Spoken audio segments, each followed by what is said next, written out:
Hello students, welcome to our YouTube channel your BSc guide. आज के इस video में बीएससी फर्स्ट सेमेस्टर केमिस्ट्री के यूनिट 3 को स्टार्ट किए थे। आज उसका क्लास नंबर 2 है। ठीक, यूनिट 3 का नाम है periodic properties of atom with reference to s and p block elements. इसका क्लास नंबर फर्स्ट हो चुका है। अगर आपने नहीं देखा है तो मेरे चैनल पे जाइए, प्लेलिस्ट वाले सेक्शन पे नीचे स्क्रॉल करेंगे तो आप लोगों को बीएससी फर्स्ट सेमेस्टर केमिस्ट्री की प्लेलिस्ट मिल जाएंगी। आप वहां से सीक्वेंस वाइज सारे लेक्चर्स को देख सकते हैं। तो इस वीडियो के डिस्क्रिप्शन बॉक्स में भी मैं आप लोगों को प्लेलिस्ट का लिंक प्रोवाइड कर देती हूँ ताकि आप लोग वहां से भी अपने सारे लेक्चर्स को देख सके। इसके पहले मैंने और भी यूनिट है, यूनिट नंबर 1 और 2 के सारे लेक्चर्स को अपलोड कर दिया है। सारे यूनिट को बहुत ही डिटेल में पढ़ाया है और उसके जितने भी लेक्चर्स बने थे मैंने अपलोड कर दिया है चैनल पे। और इसके मोस्ट इम्पॉर्टेंट क्वेश्चन यूनिट 1 और यूनिट 2 के मोस्ट इम्पॉर्टेंट क्वेश्चन भी मैंने चैनल पे अपलोड कर दिया है। अगर आपने नहीं देखा है तो प्लेलिस्ट के थ्रू देख लीजिएगा। ठीक, आज की क्लास नंबर 2 होने वाली है जिसमें मैंने आप लोगों को बोला था पिछली वीडियो में, जिसमें मैंने आप लोगों को जेड इफेक्टिव न्यूक्लियर चार्ज वगैरह पढ़ाया था। तो उसमें मैंने आप लोगों को स्क्रीनिंग या शील्डिंग इफेक्ट के बारे में बताने को नेक्स्ट वीडियो में बोला था। तो आज की वीडियो का टॉपिक है स्क्रीनिंग और शील्डिंग इफेक्ट। काफ़ी ज़्यादा इंपॉर्टेंट होता है, ध्यान से देखिएगा। मैंने आप लोगों को जेड इफेक्टिव में बताया था कि जो इनर के इलेक्ट्रॉन हैं उसकी वजह से जो आउटर के इलेक्ट्रॉन पे कम जो चार्ज एक्सपीरियंस कर पा रहा था, किसकी वजह से हो पा रहा था, वो स्क्रीन्ड हो रहा था, शील्डिंग इफेक्ट की वजह से हो पा रहा था। ठीक, तो यही का जो डिफरेंस है कि जो एक्चुअल चार्ज यहाँ पर एक्सपीरियंस हो रहा है और यहाँ पर लिटिल बिट चार्ज एक्सपीरियंस हो रहा है, उसी के डिफरेंस को ही शील्डिंग इफेक्ट या स्क्रीनिंग इफेक्ट कहते हैं। इसकी सबसे पहले आप लोग डेफिनेशन लिखेंगे, फिर उसके बाद इसका जो फॉर्मूला है वो लिखेंगे। और उससे पहले मैं बता देती हूँ, अगर आप नोट्स नहीं बना रहे तो ज़रूर बना लीजिएगा। ये नोट्स आप लोगों के एग्ज़ाम में बहुत ही ज़्यादा हेल्प करेगी। ये मेरी पर्सनली नोट्स है ताकि आप लोगों को अच्छे से लिखवा सकूँ। जितना इंपॉर्टेंट होता है मैं आप लोगों को सारे टॉपिक्स पढ़ाती हूँ और सारे यूनिट के मैंने already most important question provide कर दिए हुए हैं ताकि अगर आप लोगों के एग्ज़ाम क्लोज हैं तो आप लोग धीरे धीरे क्वेश्चंस को करते रहिए। बाकी मेरे चैनल पे आप लोगों को फिजिक्स, केमिस्ट्री, मैथ्स, इंग्लिश और कंप्यूटर साइंस के सारे यूनिट के लेक्चर्स, सारे यूनिट के मोस्ट इम्पॉर्टेंट क्वेश्चन, सारे यूनिट के one shot video, revision video, paper analysis और भी जितने भी इसके ऊपर वीडियो बन सकते सब कुछ मेरे चैनल पे प्रोवाइड हो जाएगा। ठीक, कुछ प्रोवाइड हो गया है, कुछ प्रोवाइड हो जाएगा। तो आप लोग टेंशन बिल्कुल मत लीजिए, एकदम फ्री ऑफ कॉस्ट में पढ़ाती हूँ, एक भी रुपये नहीं लेती हूँ। ठीक, तो आप लोग अच्छे से अगर वीडियो अच्छा लगा करिए तो लाइक करा करिए, तो कमेंट करके ये भी बताया करिए कि हाँ वीडियो समझ में आया और अच्छा लगा। ठीक, इससे मुझे भी मोटिवेशन मिलती है। ठीक, तो आज का हमारा टॉपिक है शील्डिंग और स्क्रीनिंग इफेक्ट। सबसे पहले इसकी डेफिनेशन लिखेंगे, फिर मैं आप लोगों को और अच्छे से समझाती हूँ। तो लिखेंगे an electron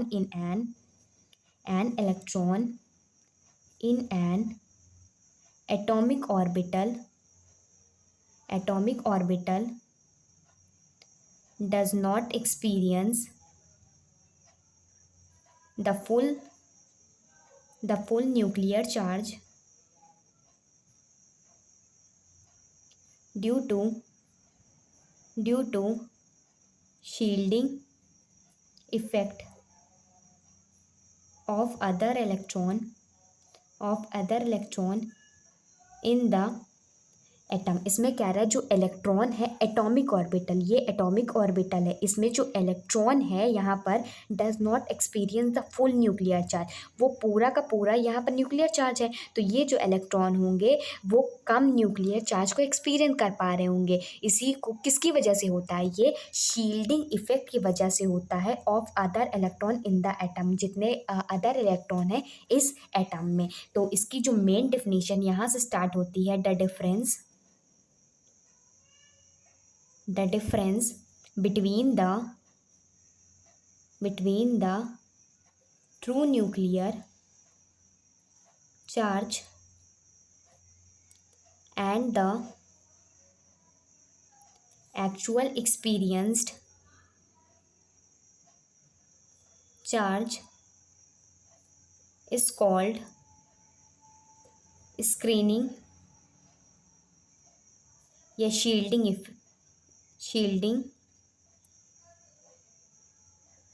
constant.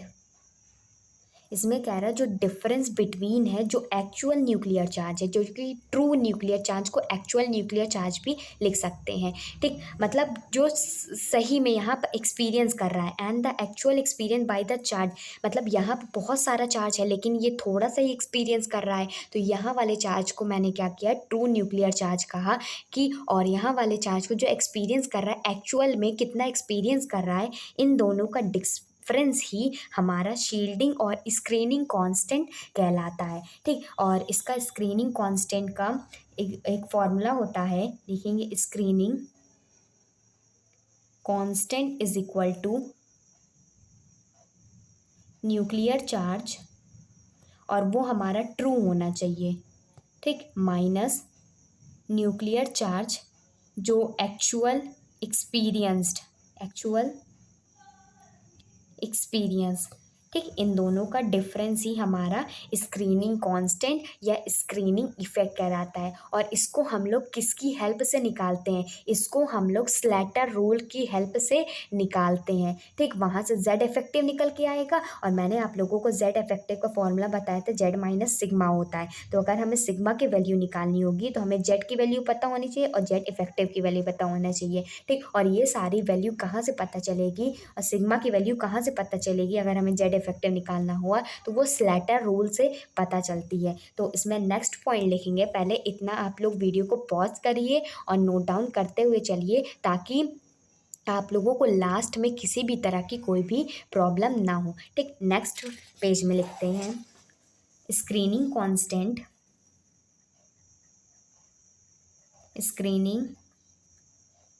Constant for electron in different orbitals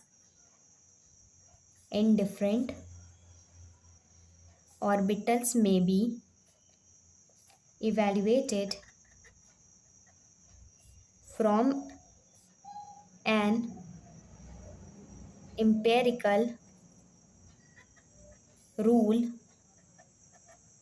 known as Slater rule. इसमें क्या रहा है, जो स्क्रीनिंग कांस्टेंट है इलेक्ट्रॉन के लिए इन डिफरेंट ऑर्बिटल, अलग अलग ऑर्बिटल में उसको इवैल्यूएट किया जाता है। बस इतना समझिए कि स्क्रीनिंग जो इफेक्ट होता है या शील्डिंग इफेक्ट होता है उसको हम लोग स्लैटर रूल की हेल्प से निकालते हैं। ठीक, अब ये स्लैटर रूल क्या होता है इसी वीडियो में आप लोगों को पूरा डिटेल में समझाने वाली, ये रूल क्या कहता है, इसके क्वेश्चंस को भी करा दूंगी जो आप लोगों के एग्जाम में पूछे भी गए हैं। तो नेक्स्ट हेडिंग डालिएगा स्लैटर रूल, SLATERRULE।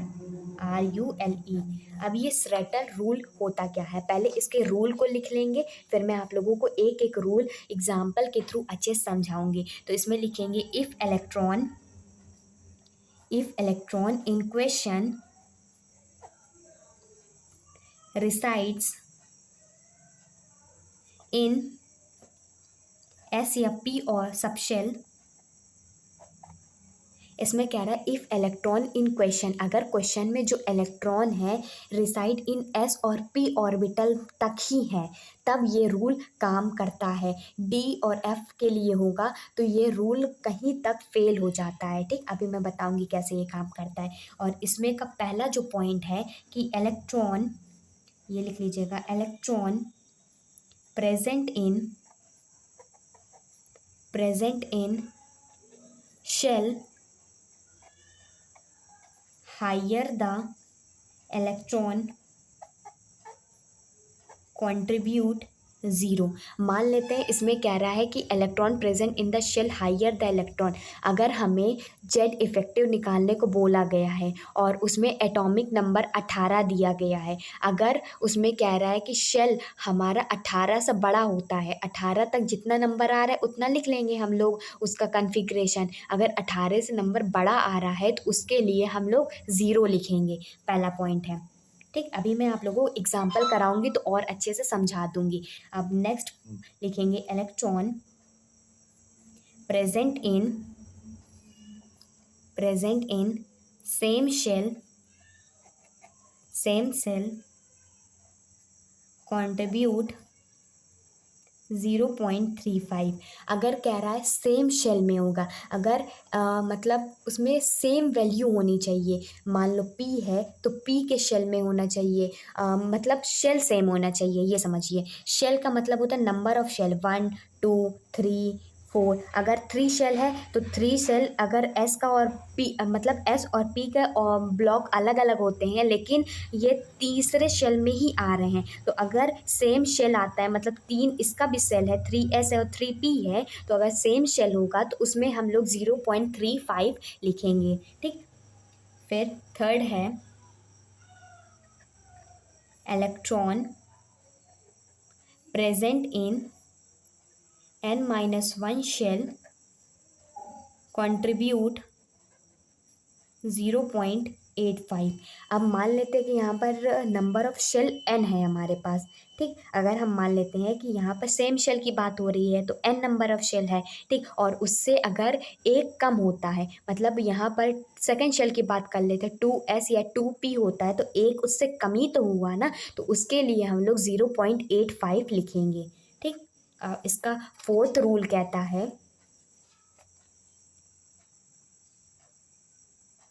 दिख रहा है आप लोगों को? थोड़ा सा लाइट बंद हो गई थी। फोर्थ रूल देखिए, electron present in deeper shell contribute 1। अगर मान लेते 1 शेल की बात होती है, 0 शेल तो होता ही नहीं है, अगर अंदर के शेल के जितने भी होंगे तो उसके लिए हम 1 लिखेंगे। अब मैं आप लोगों को कुछ एग्जांपल्स कराती हूँ जो आप लोगों के एग्ज़ाम में पूछे गए हैं। उससे पहले आप वीडियो को पॉज करिए और इतना नोट डाउन कर लीजिए। आप लोगों के एग्ज़ाम में भी पूछे गए हैं कि जेड इफेक्टिव निकालना है, और उसमें जो स्क्रीनिंग इफेक्ट का रूल है, मतलब जो स्क्रीनिंग इफेक्ट है जो कि हमें निकालना है, कांस्टेंट है जो कि सिग्मा होता है। मैंने आप लोगों को बताया हुआ है ना, क्या बताया हुआ है, Z effective is equal to Z minus sigma या एस। और सिग्मा और एस क्या होता है, स्क्रीनिंग और शील्डिंग इफेक्ट होता है। इसकी वैल्यू निकालेंगे तब जा करके हमें जेड इफेक्टिव निकालने को आएगा। एग्जाम में क्वेश्चन पूछा गया था कि हमें जेड इफेक्टिव निकालना है क्लोरीन का। तो क्वेश्चन था find Z effective of chlorine. ठीक। तो इसका हमें निकालना है, और हम जानते हैं क्लोरीन कितना होता है, 17 इसका एटॉमिक नंबर होता है। और इसका जो हम लोग कन्फिग्रेशन लिखेंगे वो होगा 1s2 2s2 2p6 3s2 3p6 5 2 7 7 8 9 10 11 12 13 13 13 14 15 16 17 17 हो गया इसका एटॉमिक नंबर। आप इसको कैसे इसका यूज़ करना है, देखिए यहाँ पर सेम नंबर ऑफ शेल है, 3 और 3 है, और ये 2 और 2 है, ये 1 है। तो हमने क्या बताया था, जिसमें सेम नंबर ऑफ शेल होते हैं वो n होता है, उसके लिए 0.35 करते हैं। और इससे जो छोटा होता है वो n-1 होता है, जिसके लिए 0.85 करते हैं। उससे छोटा होता है 1 कंट्रीब्यूट करते हैं। मान लेते हैं ये हमारे पास n है और ये n-1 है और ये n-2 है, सबसे छोटा वाला है। अब इसमें कुछ चीज़ें देखेंगे। इसमें कब देखिए, ये 5 मतलब 3p5 है और ये 3s2 है। तो यहाँ से पीछे से ही लिखना स्टार्ट करेंगे। 5 2 कितना होता है 7, लेकिन 7 में से एक माइनस करेंगे तो हम यहाँ पर 6 लिख देंगे। ठीक। पहले ध्यान से समझिएगा, मैंने क्या किया, 5 2 7, इसके ऊपर 3s2 है, 3p5 है। यहाँ पर कोई और भी वैल्यू हो सकती है अगर कोई दूसरा एलिमेंट दिया होगा। तो पहले इन दोनों नंबर, ऊपर वाले नंबर को प्लस करेंगे और ऑलवेज 1 को सब्ट्रैक्ट कर देंगे और यहाँ पर साइड में लिख देंगे 6 आ गया। और मैंने n के लिए बताया सेम शेल के लिए कितने कंट्रीब्यूट करते थे, 0.35, इससे मल्टीप्लाई कर देंगे। फिर उसके बाद यहाँ पर प्लस का साइन लगाएंगे। यहाँ पर भी अब n-1 शेल के लिए है। अब इसमें क्या होता था, n-1 सेल के लिए 0.85 का कंट्रीब्यूट करते थे, लेकिन अब इसमें क्या करेंगे, देखिए ये यहाँ पर 6 है और ये 2 है तो कितना हो जाएगा 8 है। और यहाँ पर माइनस नहीं करना है, ये माइनस इसलिए किया गया है क्योंकि ये लास्ट के सेल है, इससे हमेशा एक कम वैल्यू पे ही हमारा जेड इफेक्टिव निकल के आता है। तो 6 कितना होता है 8 होता है और इसके लिए n-1 सेल के लिए कॉन्ट्रीब्यूशन कितना था 0.85 था और ये हो गया, फिर प्लस कर दिया। अब यहाँ पर देखिए यहाँ पर कॉन्ट्रीब्यूशन कितना है 2 है, मतलब ऊपर की वैल्यू क्या है 2 है और हमारे जो डीपर सेल के लिए कॉन्ट्रीब्यूशन कितना था 1 था। तो ये हो गया। अब इसको मल्टीप्लाई कर देंगे, फाइनल आंसर निकल के आ जाएगा। तो यहाँ पर कितना होगा, ये 2 हो जाएगा प्लस इसका मल्टीप्लाई करेंगे 6.8 आ जाएगा, ये प्लस हो जाएगा, इसका मल्टीप्लाई करेंगे 2.10 हो जाएगा। ये किसकी वैल्यू है, ये शील्डिंग इफेक्ट या शील्डिंग कांस्टेंट की वैल्यू जिसे हम सिग्मा और एस से डिनोट करते हैं। तो उसका सम करो 6 to 8 to 10 और 0.9, ये 10.9 हो जाएगा। ठीक, इसको जब जोड़ेंगे ना तो यही आ जाएगा हमारे पास, ये सिग्मा और एस की वैल्यू आ गई। अब लेकिन हमें जेड इफेक्टिव निकालना है। जेड इफेक्टिव का फॉर्मूला होता है जेड माइनस सिग्मा या एस होता है। तो जेड इफेक्टिव निकालने के लिए एटॉमिक नंबर, जेड क्या होता है एटॉमिक नंबर कितना है, क्लोरीन का 17 होता है। तो यहाँ पर लिख देंगे 17 और हमने सिग्मा की वैल्यू निकाली जो कि आई 10.9, उसको माइनस कर देंगे जो कि आएगा 6.1। तो हमारे पास ये जेड इफेक्टिव वाला निकल के आ गया। किसका आया, क्लोरीन का आया, तो नीचे क्लोरीन भी लिख देंगे। होप आप लोगों को ये क्वेश्चन अच्छे से समझ में आ गया होगा। ठीक, नहीं समझ में आया वीडियो को रिपीट करके देखिए। एक क्वेश्चन मैं आप लोगों को और करा देती हूँ जो कि आप लोगों के एग्जाम में ही पूछा गया था, लेकिन वो आयरन का था। एक क्लोरीन का और आयरन का पूछा गया है। ठीक, नेक्स्ट क्वेश्चन डालेंगे, एग्जाम्पल के रूप में डाल लेंगे, find Z effective of 23rd electron of iron का 23rd इलेक्ट्रॉन का निकालना है। लेकिन एटॉमिक नंबर कितना होता है आयरन का 26 होता है, लेकिन 23rd तक ही हमें निकालना है। अगर 23rd से ज़्यादा पूछा जाता तो उसके लिए हम निकालते, 26 होता है ना एटॉमिक नंबर। अब इसमें ये वाला यूज़ होगा कि अगर हमारा इलेक्ट्रॉन ज़्यादा होता है तो उसके लिए हम 0 कंट्रीब्यूट करते हैं। इसका भी यूज़ इसी से मैं आप लोगों को बता दूंगी। ठीक, तो सबसे पहले हम आयरन का लिखते हैं जो कि 26 होता है। ये हो जाएगा 1s2 2s2। अगर आप लोग ये सारी चीज़ें नहीं लिख पा रहे हैं तो आप सिंपल बॉन्डिंग थ्योरीज और मॉलिक्यूल देखिए, उसमें मैंने आप लोगों को बहुत अच्छे से अबाउ प्रिंसिपल में कैसे इसका लिखा जाता है मैंने बहुत अच्छे से बताया हुआ है।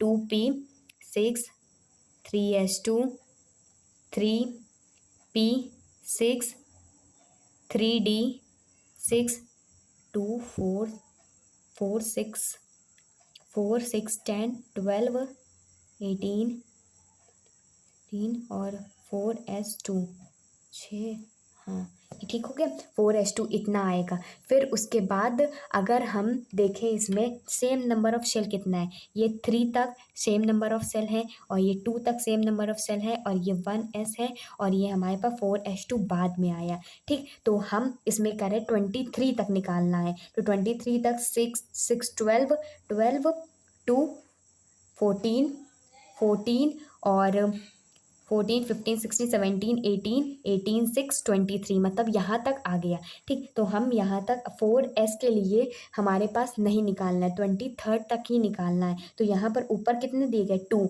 मतलब 2। और अगर 23rd से ऊपर आ रहा है, ये सारी वैल्यू यहाँ तक 23rd इलेक्ट्रॉन आ रहे हैं, अब ये उससे ऊपर आए तो उसके लिए क्या कंट्रीब्यूट करते थे, 0 कंट्रीब्यूट करते थे। इसको मैंने पहले रूल में बताया हुआ है। ठीक, फिर उसके बाद प्लस लगाना है। अब यहाँ पर देखिएगा, यहाँ पर कितने हैं, ये 2 और ये 6 और 6 12 और 14, ये पूरा मिला करके 14 आया और 14 में से एक माइनस कर देंगे तो ये 13 हो जाएगा। और सेम नंबर ऑफ शेल हैं तो उसके लिए 0.35 कंट्रीब्यूट कर देते, फिर प्लस कर देते थे, फिर 6 to 8 और अंदर के लिए 0.85 से मल्टीप्लाई करते थे। लेकिन अब यहाँ पर देखिए एक और रूल आ गया है।